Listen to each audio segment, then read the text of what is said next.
ఎప్పటినుండో ఈ టెంపుల్‌కి వెళ్ళాలని నేను మా హస్బెండ్ అయితే అనుకున్నాము. బట్ కుదరలేదు. అనుకోకుండా ఆఫ్టర్‌నూన్ టైంలో అయితే మా ఇంటి దగ్గర వాళ్ళైతే ప్లాన్ చేశారు. అసలు అన్‌ప్లాన్డ్‌గా అయితే ఈవినింగ్ టైంలో అయితే బయలుదేరాము ఈ టెంపుల్‌కి. సో, ఇంక రీచ్ అయ్యేసరికి అయితే 4:50 అలా అయింది. ఆల్మోస్ట్ 1 అవర్ టైం అలా పట్టింది నాకైతే మా విలేజ్ నుండి. అసలెందుకు వెళ్ళాలనుకున్నావు? అసలక్కడ ఏముంది? ఏ టెంపుల్‌కి వెళ్ళావనుకుంటున్నారా? నేనైతే కరీంనగర్ దగ్గరున్న నగునూర్‌లో ఉన్న దుర్గా భవానీ టెంపుల్‌కైతే వెళ్ళాను. ఈ ఒక్క టెంపుల్ విజిట్ అయితే చాలు మనమైతే అష్టదశ శక్తి పీఠాలను దర్శించుకున్నట్టే. ఎందుకు అనుకుంటున్నారా? ఇక్కడైతే అష్టదశ శక్తి పీఠాలు ఉంటాయి. ఈ టెంపుల్ అయితే చాలా పెద్దగా ఉంటుంది అండ్ పీస్‌ఫుల్‌గా కూడా ఉంటుంది. సో, ఇక్కడ మెయిన్ ఏంటి అంటే దుర్గా భవానీ అమ్మవారైతే దర్శనమిస్తారు. సో, అమ్మవారి చుట్టూ ఇలా అష్టదశ శక్తి పీఠాలైతే ఉంటాయి.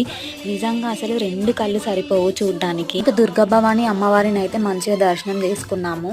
టెంపుల్ బయట 4 వైపులా 4 దేవాలయాలుంటాయి. అవన్నీ నెక్స్ట్ వీడియోలో పోస్ట్ చేస్తాను. తప్పకుండా చూడండి.